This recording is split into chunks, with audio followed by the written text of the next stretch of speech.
Wakil Gubernur Aceh mengikuti rapat koordinasi nasional percepatan pembangunan hunian tetap bagi masyarakat terdampak bencana banjir dan longsor secara virtual dari kantor Gubernur Aceh pada Selasa 21 Juli 2026. Wakil Gubernur mengikuti rapat yang dipimpin Kepala Satuan Tugas Pemulihan dan Rehabilitasi Pasca Bencana sekaligus Menteri Dalam Negeri Muhammad Tito Karnavian didampingi sejumlah Kepala Satuan Kerja Perangkat Aceh terkait.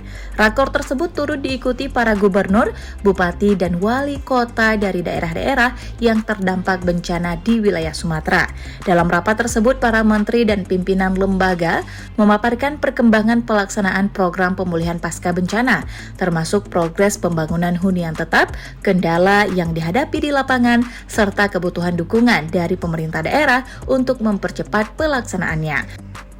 Menteri Perumahan dan Kawasan Permukiman melaporkan capaian realisasi pembangunan huntap di sejumlah wilayah terdampak, target waktu penyelesaian pembangunan, serta jumlah unit huntap yang akan dibangun di masing-masing daerah.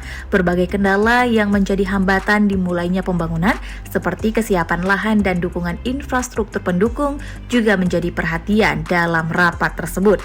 Selain Kementerian PKP, rapat turut diikuti Sekretaris Jenderal Kementerian Pekerjaan Umum Perwakilan PLN, Badan Nasional Penanggulangan Bencana, dan sejumlah pimpinan kementerian serta lembaga lainnya yang terlibat dalam penanganan dan pemulihan pasca bencana. Rapat koordinasi ini menjadi bagian dari upaya pemerintah pusat dan daerah untuk menyelaraskan langkah percepatan pembangunan hunian tetap bagi masyarakat terdampak bencana, sehingga proses pemulihan dapat berjalan sesuai target yang telah ditetapkan.